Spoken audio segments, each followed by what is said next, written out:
जिनकी मंजिलें आसमां हैं, अपना रास्ता खुद बनाना है। आज इस पैनल के बिगिनिंग में जो प्रोफेसर कंचा इलैया ने ओपनिंग वर्ड्स दिए और फिर रेस्पेक्टेड लीडर राहुल जी ने पार्टी के मैनिफेस्टो को ध्यान में रखते हुए कुछ बात कही। मैं समृद्ध भारत का शुक्रगुजार हूँ, उन्होंने ये मौका दिया मुझे मॉडरेट करने का। और जो गुरदीप सप्पल जी जब ये बात कर रहे थे कराची सेशन की, तो मुझे 1925 का तमिलनाडु का कांग्रेस का प्रोटेस्ट का जो कांग्रेस सेशन था, TNCC तमिलनाडु कांग्रेस कमेटी की, वो वक्त याद आता है जब पेरियार ने कांग्रेस पार्टी छोड़ी। वो 1925 था और आज 2024 में जो मैनिफेस्टो है वो ये बताता है कि जो बातें छूट गई थी, जो गलतियां हुई थी इतिहास में, उसको करेक्ट करने का जो जिम्मा उठाया है कांग्रेस पार्टी ने, वो इस घोषणा पत्र में लिखा है। ज्यादा वक्त लेते हुए तो क्योंकि कई पैनलिस्ट को मॉडरेट करना है, तो दूसरा हमारा टाइम भी है about 20 minutes. Okay, so kindly two of our speakers are from the Dravidian land and two are from very the northern part of India. तो वो लोग हिंदी में बात करेंगे और वो लोग अंग्रेजी में, और मैं हिंदी अंग्रेजी हिंदुस्तानी में मॉडरेट करूँगा। तो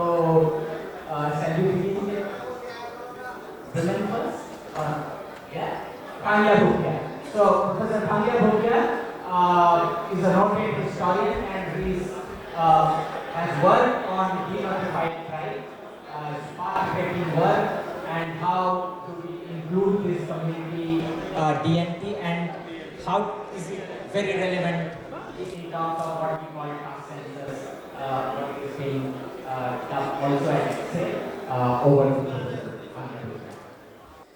At the outset, I thank Samruddh Bharat Foundation for the invitation. Yeah. Just now, we heard Rahul Gandhi ji, Professor Kancha Ilaiah ji, why we are today talking about caste. Caste never has been an agenda in election. First time, Congress party, Rahul ji has brought it in the center of the whole election campaign, which is in a way a positive sign in this country.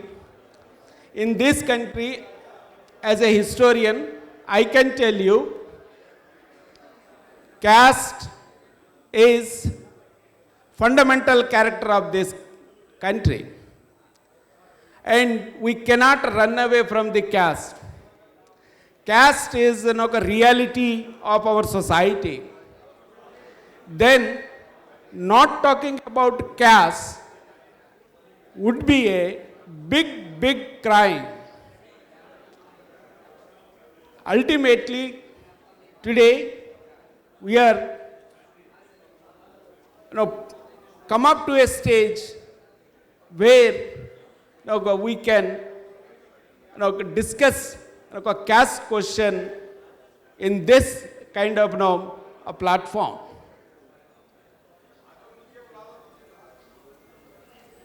Caste census is not about enumerating what is what, who is who. It's not just that it is going to bring revolution in our country. When I say revolution, it's a one way, a path to achieve social justice, okay, in this country. Caste census is also going to annihilate caste from this this country. You may say, how can we, annihilate caste by talking about caste? That is what it is. Not talking about caste is casteism. Now you just understand who is saying not to talk about caste. Who is saying there is no caste in this country? They are the castes. You must understand that. If you are talking about caste, my friend is from Tamil Nadu.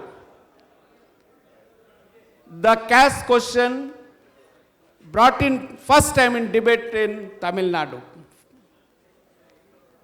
in a bigger way. Today you see the kind of transformation happened in Tamil Nadu regarding the caste question, regarding the caste-based discrimination, caste-based suppression.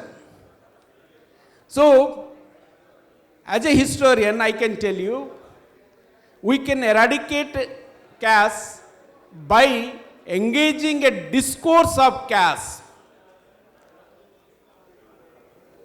So, without engaging discourse on caste, we cannot eradicate. That is what history says. That is what in our education, in pedagogy, we say. Friends, today, why we are talking about caste census is, there has been rupture of this society in all aspects in the last 10 years. And now to repair this rupture, to put the things in order, to reorder the things, we need caste census. The question of social justice,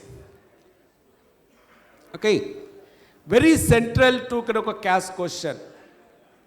What is central? Social justice. It is not about giving representation to particular communities in politics or in various institutions. It's about empowerment of the communities in all walks of the life. Actually, it is there in our constitution. We are not talking anything different here. So, the empowerment of these communities inscribed in our constitution, indirect principles, in a separate schedule. So that is what we are talking about. And our maker of Indian Constitution, Baba Saheb Ambedkar, Jawaharlal Nehru, were very carefully crafted these things in our Constitution. And after independence, a lot of things, Nehru has a very nice way of dealing with the things. Without talking socialism, he instilled and introduced socialist ideas in all the institutions and in all the day-to-day state crafts. I come from a scheduled tribe community.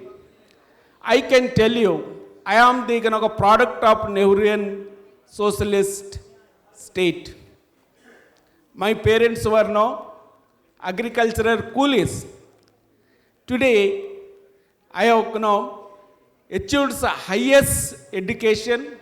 I did my PhD from United Kingdom. I am now established one of the historian in this country. Last year I taught at one of the very renowned University of Pennsylvania. How I liberated, how I reached to this stage, it is basically the state socialism, the state's commitment towards the downtrodden communities in the last few decades. Fact that there was a big blow in 1990s with the introduction of privatization and globalization.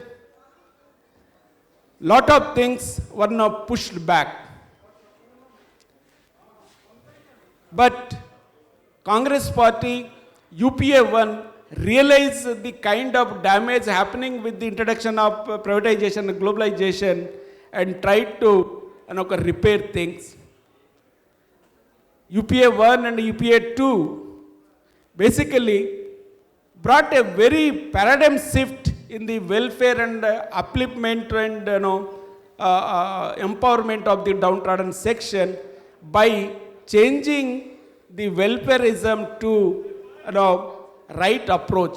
That is how a number of acts were brought in by UPA-1, UPA-2 from a right approach. That is how the right to education, right to food, right to work, Forest Rights Act, all these things were happen. And you know what is happening from 2014. They were repealing them or not implementing these acts or amending this act so as to nullify them, weaken them. And in the last 10 years, the gap between poor and rich increased so much and so much. According to recent study, 10% of the India's population holds 74% of the 74% of the wealth of this country. So now Rahulji, Congress party is talking about a redistribution of this wealth. And to do this, we need census of all the communities. I work on nomadic communities. I work on Adivasi communities. You don't know, many communities are still not in our count. There are many communities, particularly nomadic communities, still living outside our society, outside state. They don't have Aadhaar card. They don't have any state ID cards. Police are round the clock after them, and their economic position is horrible. I can't even explain in words. There are many disparities within the Dalit communities, within the Adivasi communities, within the OBC communities. To correct this, we need caste census. So friends, what I am trying to say is, caste census going to eradicate caste from this country. This is what my last statement.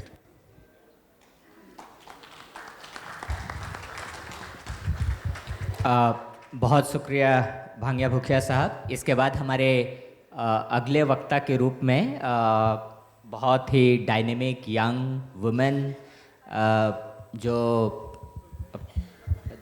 दूसरी विचारधारा वाले नारी शक्ति की बात करते हैं, तो जो real dynamic leader from the grass root who is a member of parliament also, and she has also been, Vice President of Tamil Nadu Pradesh Committee, Congress Committee. She's an author, activist, and very interesting thing which I was just referring about Periyar. I told, she's currently a member of parliament from representing Congress party, and she comes from the land of Periyar. So the point which I was just mentioning, Wilson Sahab is there in the audience. So madam, only just to refer, you are already aware, we had published this, and this Jawahar Bhavan only we had this, it's book release. So now I request Jyoti Maniji to share her thought on caste census. Thank you.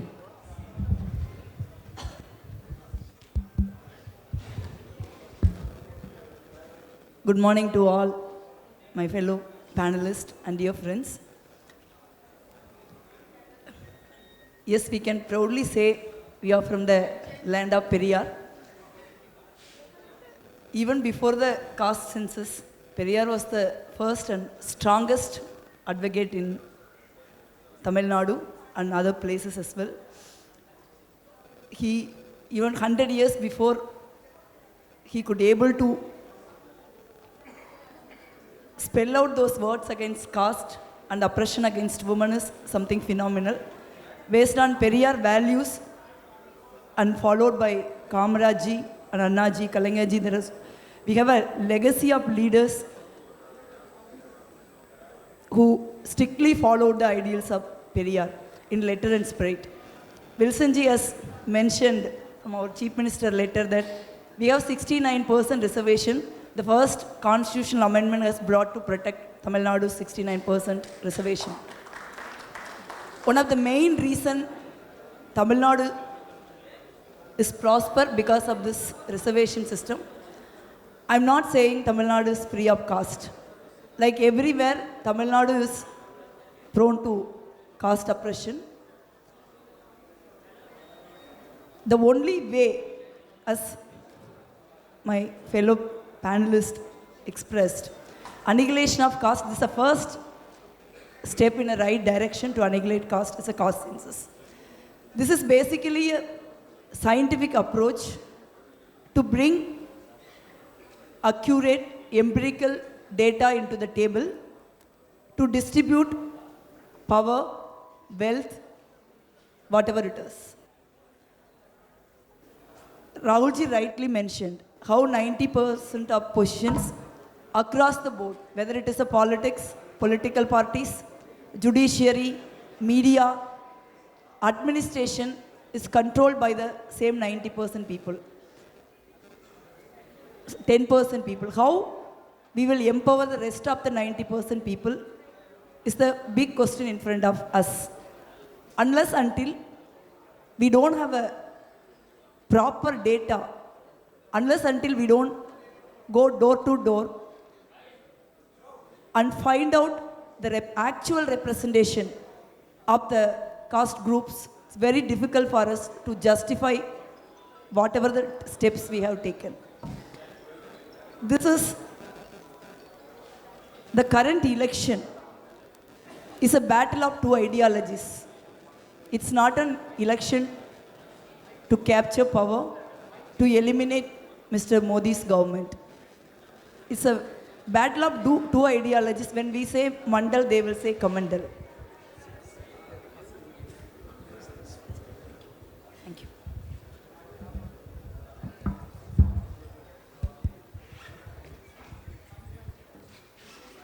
So when the parliament, they brought the women reservation bill, many of us were shocked. Despite that, even the BJP brought that bill. We thought it's a good step, but with lot of suspicion, we went to the parliament on that day. Because the draft was not circulated to any one of us, even before the draft was tabled. Then finally, we were all proved right. The women reservation bill so-called bill passed in the parliament will be implemented. That is the core draft. This is basically the ideology of BJP. They will talk something, they will do something different behind. Rahulji rightly mentioned, they will claim President of India, custodian of the state, is from a tribal community. But how they are treating her is something different. Basically, the ideology of BJP and RSS is they want to uphold the caste hegemony. We want to abolish it. So if we really want to abolish it, then we have to do a caste census. There are a lot of skeptics who say caste census will open Bandura box. Whatever caste census provide as a data is a truth. Truth will speak on its own. We don't need to worry when the data is on table. There will be a problem in this country. I don't think so. For example, Tamil Nadu, we can say there is a OBC dominance. Within OBCs, Tamil Nadu government felt the necessity. There are caste groups which are very vulnerable, which are economically oppressed. So we brought the MBC reservation within the OBC reservation. When the MBC reservation was brought by Kalaignar Karunanidhi ji, there was a feeling that all the OBC communities, it will not go down well with the OBC communities. When the actual MBC reservation been brought, there is no issues. People understood that actually within the community, there are vulnerable groups. The development of economic development, education hasn't reached to them. People realize that the development has to go every doorstep. So that is how the MBC reservation been implemented in Tamil Nadu successfully. Now there are more communities which look into have a place in MBC community. So this caste census also will bring SC, ST, OBC communities. Within the caste there are a lot of subcaste. I hope North India has more subcaste than South. As so rightly said, there are many groups, there are many communities, there are many ethnic race doesn't exist in reality. They don't count anywhere. Their voice doesn't matter. Only the caste census will give the voice to voiceless. Thank you.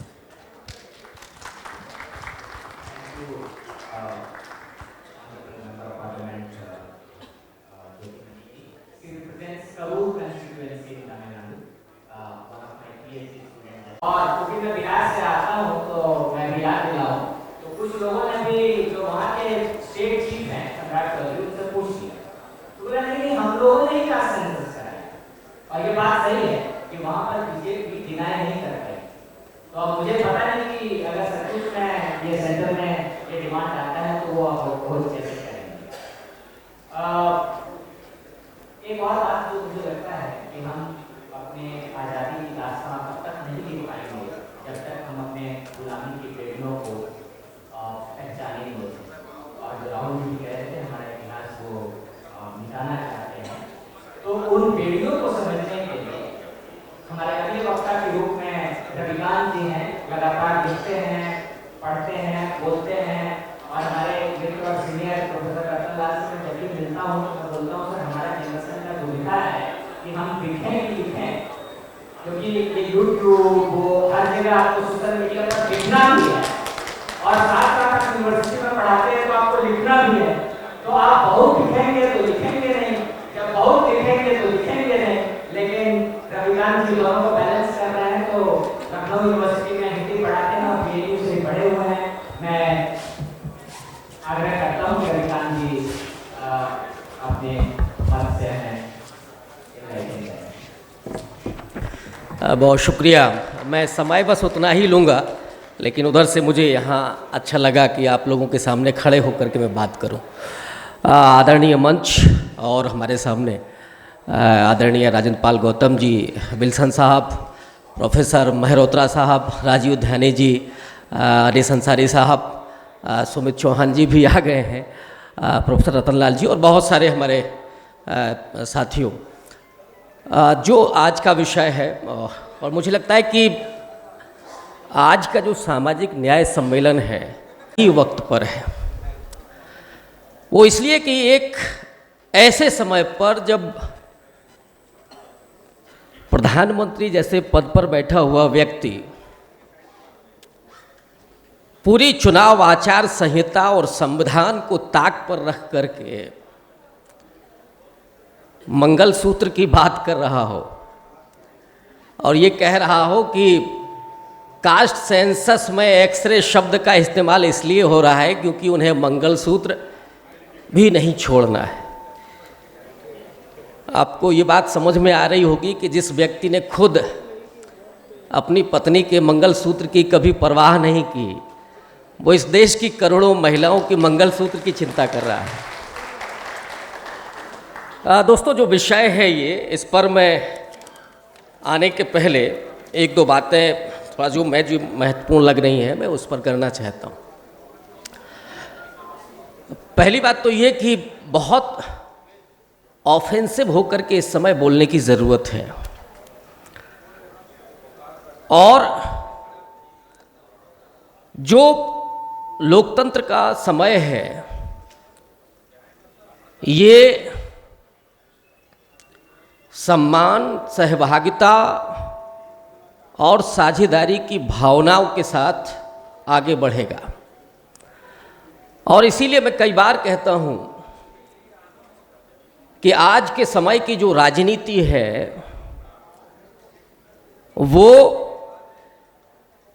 MBC, EBC, Pasmanda और उन दलित जातियों की जो कहीं पीछे छूट गई हैं, उनकी बात इसलिए क्योंकि वो बहुत वोकल नहीं रही, बहुत उस तरह से अपनी बात को नहीं रख पाती थी और आज डेमोक्रेसी का जो विस्तार होता है उसमें वो चीज़ें सामने आ रही हैं। आज मुझे फिर से बाबा साहब डॉक्टर अंबेडकर का वो 25 नवंबर 1949 का भाषण याद आ रहा है और उसके पहले जो बात राहुल गांधी जी भी कह के गए हैं कि ये मिशन है कास्ट सेंसस का, सोशल जस्टिस का और संविधान का। हम लोग चुनाव के बीच में ये बात कर रहे हैं और मुझे लगता है कि दो बातें, दो घटनाएं जिसने इस चुनाव को पूरी तरीके से मोड़ दिया है, उसमें से एक है कांग्रेस पार्टी का मैनिफेस्टो और दूसरा भारतीय जनता पार्टी का संविधान पर अटैक। इन दोनों बिंदुओं ने इस चुनाव को लगभग तय कर दिया है। मुझे तो दिल्ली के पार्लियामेंट के बाहर, अब वो पार्लियामेंट भी खत्म हो गई, जो बाबा साहब डॉक्टर अंबेडकर की जो आदमकद प्रतिमा लगी हुई है, जिसमें बाएं हाथ में संविधान है और दाएं हाथ की उंगली से बाबा साहब कुछ कह रहे हैं। बहुत सारी व्याख्याएं उसकी होती रहीं कि डॉक्टर अंबेडकर का मैसेज क्या है। मुझे वो मैसेज आज समझ में आता है कि वो कह रहे हैं कि वो आएंगे और मेरे बाएं हाथ में जो संविधान है, जो तुम्हारा सुरक्षा कवच है, वो छीनने की कोशिश करेंगे। उस समय उन्होंने वो सावधान कर दिया था, लेकिन क्या परिस्थितियां बनी उस सबसे आप लोग रूबरू हैं। तो उसको बचाने की ये लड़ाई सीधे तौर पर हो गई है और मुझे लगता है कि जो इस देश के नागरिक हैं उन्होंने तय कर लिया है कि जो संविधान बदलने आए हैं हम उनको ही बदल करके रख देंगे। तो ये चुनाव सीधे तौर पर जो संविधान को बदलने की मंशा रखते हैं, और ये कोई आज की उनकी मंशा नहीं है।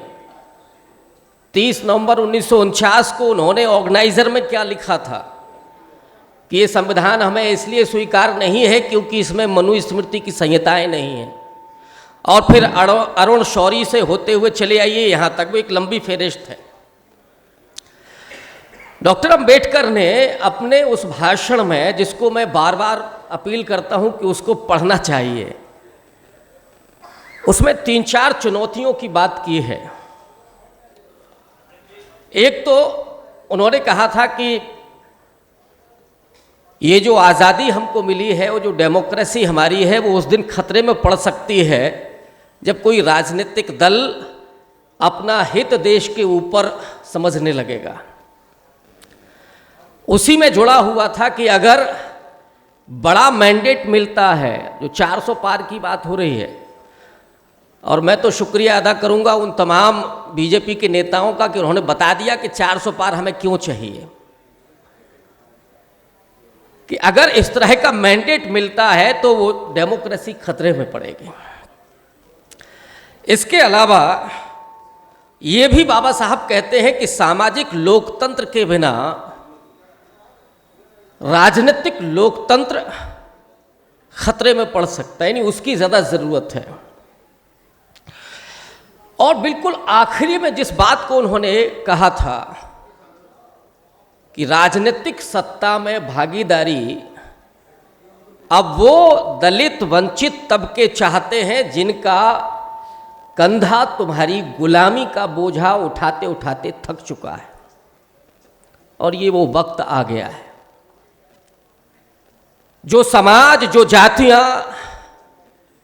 हजारों साल से गुलामी का बोझा ढो रही थीं और जिन्हें शासन करने की आदत हो गई थी, जो 5% की बात कर रहे थे राहुल गांधी जी, डॉक्टर अंबेडकर ने तब कह दिया था कि अब ये शासित होने के लिए नहीं है, इनको शासन चाहिए ताकि इस देश में न्याय स्थापित हो सके।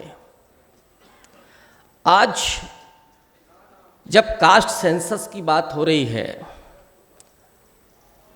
तो जो लोग कास्ट सेंसस से डरे हुए हैं या जो कास्ट सेंसस नहीं चाहते, उसकी वजह क्या है? आधार कार्ड आपने बनवा दिया,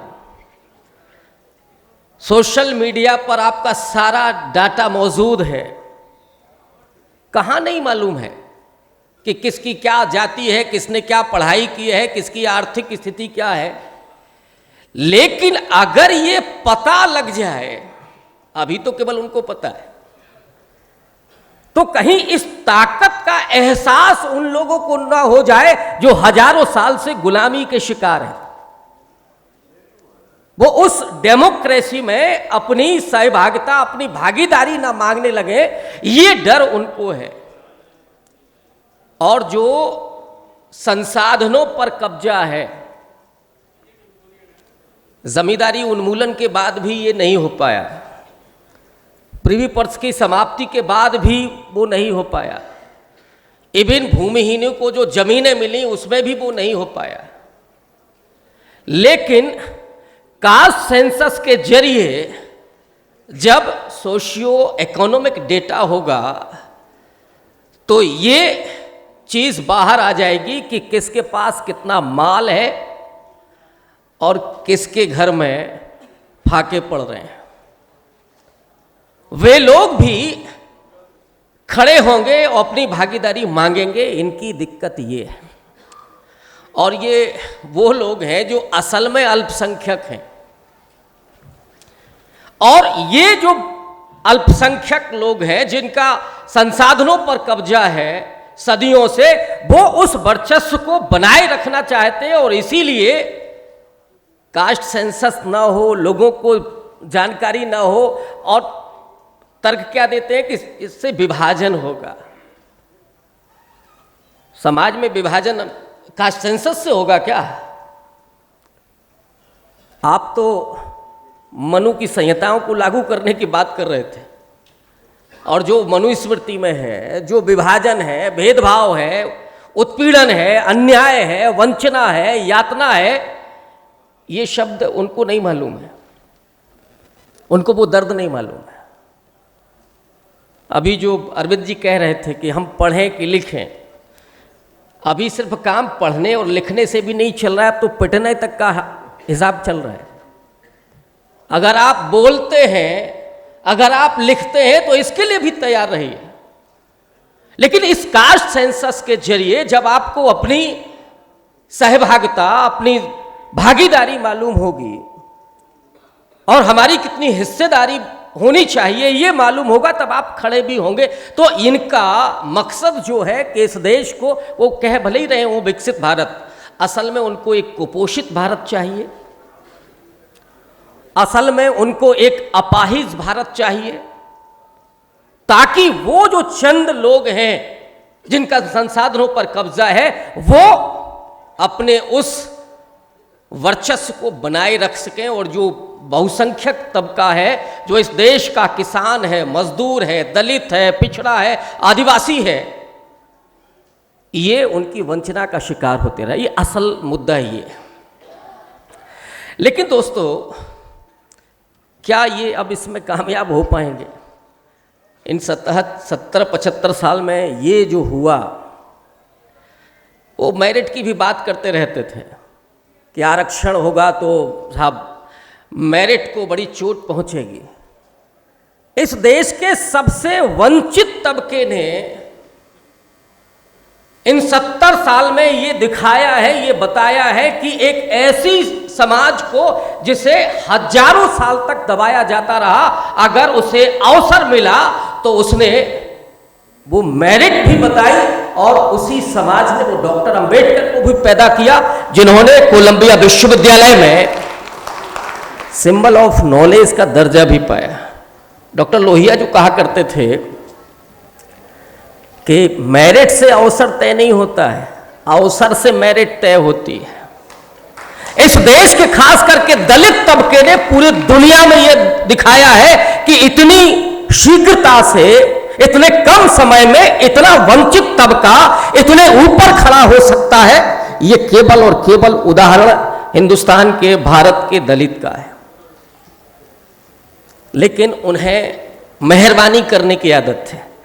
बाबा साहब ने यह भी कहा था कि हमें जनता की सरकार चाहिए, जनता के लिए सरकार नहीं चाहिए।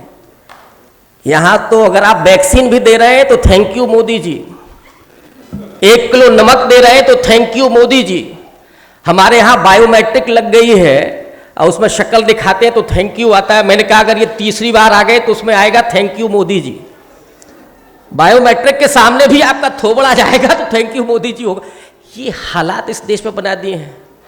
आप परवरदिगार हो गए हैं, आप खुदा हो गए हैं, ईश्वर हो गए हैं। और उसी भाषण में डॉक्टर अंबेडकर कहते हैं कि भक्ति धर्म के मामले में तो मुक्ति का साधन है, लेकिन राजनीति में भक्ति पतन का रास्ता है और अंततः तानाशाह को पैदा करता है। मुझे लगता है कि जो हम लोगों से गलती हुई है कि अगर हमने बाबा साहब डॉक्टर अंबेडकर का उस भाषण को लगातार पढ़ा होता, मैं आज भी कहता हूं कि उस भाषण को बराबर पढ़ा जाना चाहिए। 20वीं शताब्दी के अगर 5 सर्वश्रेष्ठ भाषण होंगे तो उसमें से ये भाषण है, क्योंकि जो भी आशंकाएं थीं वो बाबा साहब ने उसी समय दर्ज कर दी थी, लेकिन शायद हमने भुला दिया। मैं ये नहीं कह रहा हूं कि बाबा साहब के अलावा गांधी जी का, भगत सिंह का और नेहरू जी की जो इस देश को बनाने में योगदान है वो कम है, मैं ये कतई नहीं कह रहा। लेकिन ये जो नेशन बिल्डिंग का जो प्रोग्राम था, उसमें अगर इस भाषण को ध्यान में रखा जाता तो ये तो कम से कम नहीं आते। डेमोक्रेसी बिल्कुल सही रास्ते पर जा रही थी। 90 के दशक में वो ओबीसी के हाथ में आई और दलितों में जो खास करके मजबूत जातियां थीं उनके हाथ में आई। लेकिन एक बात मैं जरूर कहूंगा आखिरी में कि कास्ट सेंसस और सोशल जस्टिस के नाम पर ये ना हो कि कुछ जातियों को प्रतिनिधित्व ही ना मिले, उनको गायब कर दिया। जैसे यूपी में अभी जो चुनाव चल रहे हैं उसमें 2-3 जातियां ऐसी मैंने देखी हैं, आबादी जिनकी अच्छी खासी है लेकिन टिकट किसी ने नहीं दिया है, खास करके विपक्ष ने। अब कल को अगर वो जैसे मसलन धोबी जाती है और कोरी जाती है, एक भी टिकट नहीं है, अभी और भी उसमें होंगे, लेकिन अगर आप कास्ट सेंसस और सामाजिक न्याय की बात करते करते अगर यहाँ प्रतिनिधित्व नहीं देंगे तो फिर वो बात नहीं बनेगी। आपको भी ईमानदार होना होगा और जो मिशन है राहुल गांधी जी का, हम सब कंधे से कंधा मिलाकर के उनके साथ खड़े हैं, पूरा देश खड़ा है, क्योंकि ये जो अंगड़ाई है वो बड़े से बड़े तानाशाह को भी उसको असली जगह दिखाने वाली है। बहुत शुक्रिया। बहुत बहुत धन्यवाद रविकांत जी। उस संगठन का नाम लेने में कोई एज नहीं कि उन्होंने किताब लिख दी है। तो कंचा साहब ने एक बहुत पहले किताब लिखी थी, वाई एम अ हिंदू। भंवर मेघवंशी अपने किताब लिखी है, how I could not be a Hindu. यही है title sir, I could not be a Hindu. और वो हिंदी में भी उसका अनुवाद आ गया है कि मैं हिंदू कैसे ना बन सका।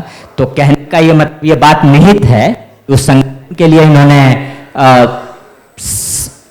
पूरी जवानी, पूरी the youthful day spent with the organization, and he realized what is the position of a Dalit in the organization called RSS. भंवर मेघवंशी साहब, आपका खैर मकदम करते हुए मैं आपको आमंत्रित करता हूं, अपनी बात रखें।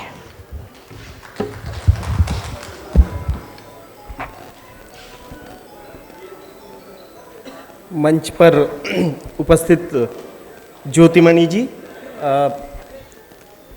आदरणीय भांगिया भुखिया जी, प्रोफेसर रविकांत जी और प्रोफेसर अरविंद कुमार जी, मेरे सामने बहुत सारे बहुत ही सम्मानित लोग बैठे हैं। मैं नाम लेने में बहुत समय नहीं खर्च करूंगा।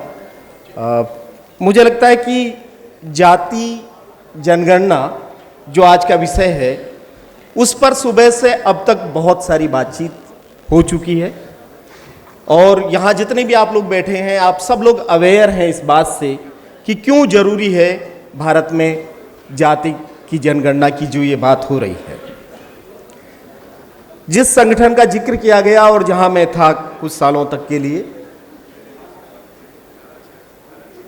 वहां सदैव से ही वर्ण की जो व्यवस्था है, जाति की व्यवस्था है, उसका खुलकर के समर्थन आरएसएस ने सदैव किया और वो भारत के संविधान के बारे में भी उनका ये कहना था कि जब भारत में मनु का विधान मौजूद है तो फिर बाहर से ला करके संविधान बनाने की क्या जरूरत है। ये सब बातें वो करते रहते हैं, आप सब लोग जानते हैं। लेकिन ये पीड़ा क्या है? क्या जाति जनगणना नहीं करवाने के पीछे आरएसएस और बीजेपी का मानना यह है कि जातिवाद इससे बढ़ेगा? तो उसके तो जवाब बहुत सारे लोगों ने दिए कि जाति तो है और वो जीवन में हर एक जगह पर है। आप पैदा होते हैं तो जाति है, आप जीवन भर जाति में जीते हैं, जाति के साथ ही आपके सारे रिचुअल होते हैं और आप मरते हैं तो इस देश में मरने के बाद भी जाति आपकी छूटती नहीं है।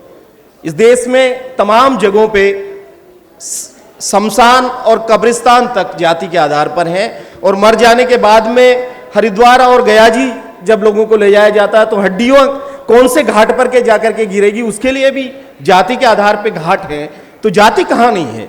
जाति खून में बह रही है, सांस सांस में जब जाति है तो उसको गिन लेने में क्या प्रॉब्लम है? तो दिक्कत क्या है? संख्या से दिक्कत है कि भाई गिनती हो जाएगी तो दिक्कत हो जाएगी। जाति मिटाना नहीं है, जाति का कॉलम मिटाना है। ये जो हिपोक्रेसी है इसको समझने की जरूरत है। आप जाति मिटाना चाहते हैं तो एनिहिलेशन ऑफ कास्ट से बढ़िया बेहतर क्या चीज हो सकती है जो बाबा साहब अम्बेडकर ने और बहुत सारे लोगों ने, महात्मा गांधी ने और तमाम लोगों ने जाति को एनिहिलेट करने की कोशिश में पूरा जीवन लगाया। लेकिन जाति खत्म नहीं करनी है, जाति भी रहनी चाहिए। जातिगत आधार पे जो संसाधनों का असमान वितरण है वो व्यवस्था भी रहनी चाहिए, लेकिन उस जाति की गिनती होकर के वास्तविकता सामने नहीं आनी चाहिए। ये पाखंड पूरा संघ और भाजपा का जो संगठन है वो करना चाहता है और ये कहना है कि इससे समाज विभाजित होगा। समाज तो हजारों जातियों में, 6-7 हजार जातियों में पहले से ही विभाजित है, अभी और कौन सा विभाजित हो जाएगा? गणना हो जाने से कैसे विभाजित हो जाएगा? या देश टूट जाएगा? यहां तक बात की जा रही है। मुझे लगता है कि देश तो नहीं टूटेगा, कुछ लोगों का वर्चस्व जो संसाधनों पर है, सब चीजों पे है, वो वर्चस्व टूटेगा और वो वर्चस्व को टूटने नहीं देना चाहते हैं। इस दिशा में ही उनका सारा कामकाज है। ये जो पूरा संविधान की बात हुई है और संविधान ने जो या प्रजा थी उस प्रजा को नागरिक बनाने का जो काम किया और अधिकार संपन्न बनाने का जो काम किया, क्योंकि उससे पहले तो अधिकार थे नहीं ना। ये 90% की बात जो आज यहां पर कही जा रही है, इस 90% जनता के पास तो अधिकार नहीं थे। शूद्रों के पास तो, अछूतों के पास तो अधिकार तो कुछ ही लोगों के पास थे, बाकी 90% को केवल कर्तव्य निश्चित थे कि उनको सेवा करनी थी। तो ये फिर से बहस अधिकार बनाम कर्तव्य की बहस है।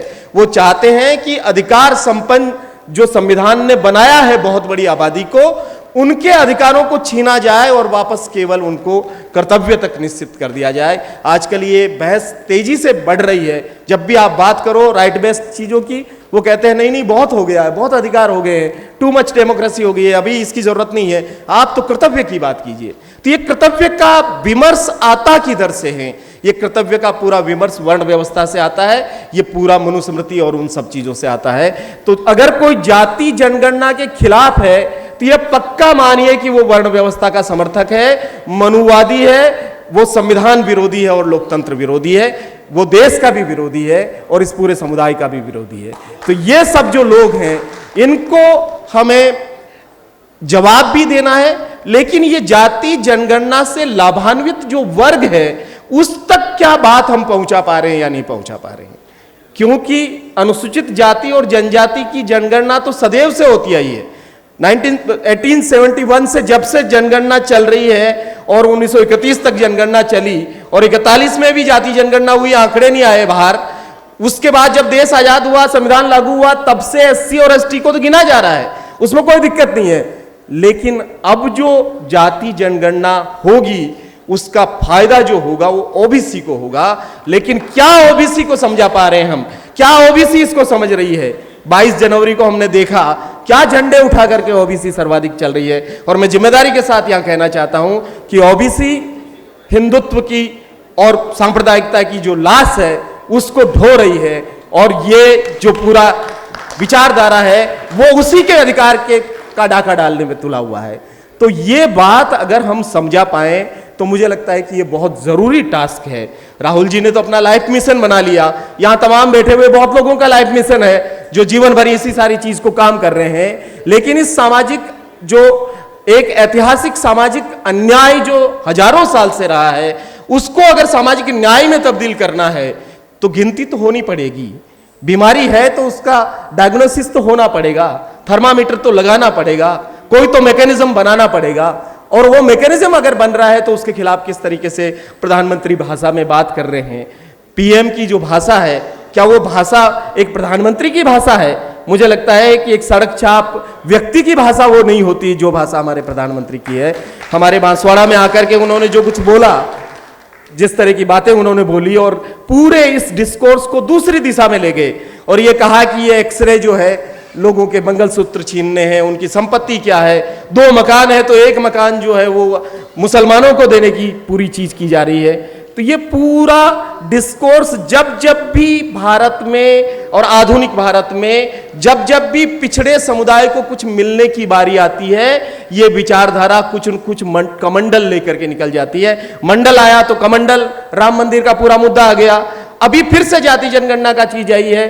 तो अब वापस पूरे विमर्श को जिस तरीके से मुसलमानों के खिलाफ और अल्पसंख्यकों के खिलाफ ले जाया जा रहा है, इसको समझने की जरूरत है। मित्रों, हम तो लड़ रहे हैं। मैं जिस संगठन के साथ काम करता हूं, PUCL, people's union for civil liberties human right organisation है, हमने FIR लॉन्च करने के लिए बाकायदा दिया है राजस्थान में और कहा है कि चाहे वो PM है चाहे कोई भी है, लेकिन किसी को अधिकार नहीं है कि इतना नफरत का भाषण दे और हमारे बीच में इस तरह की बातें करें।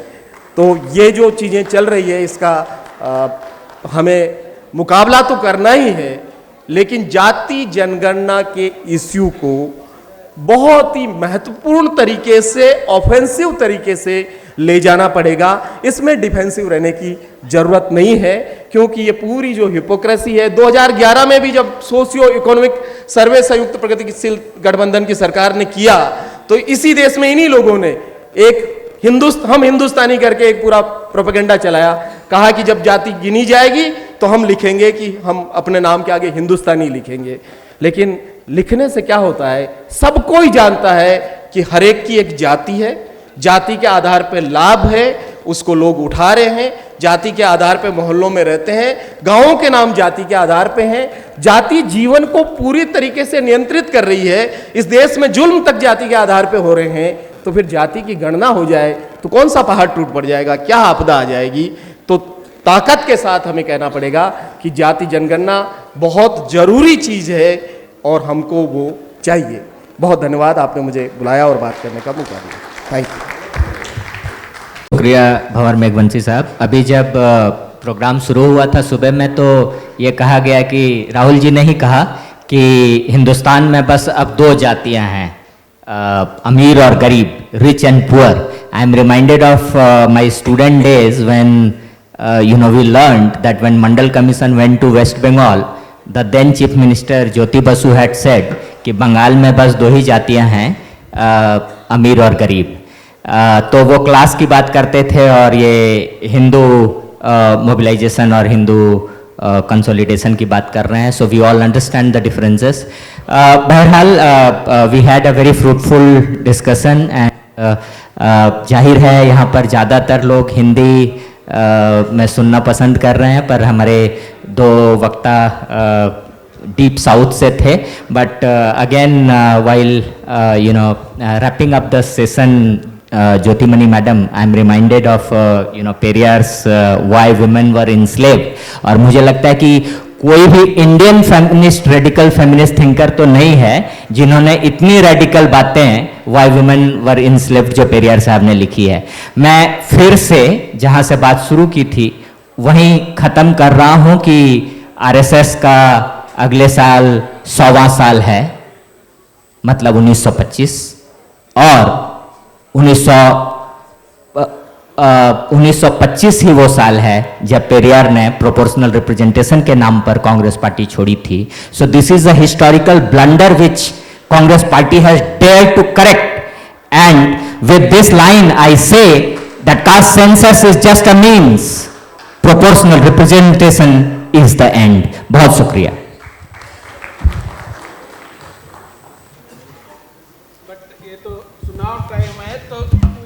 Take this message to the grassroots level. Turn whatever Rahul ji is saying into vote.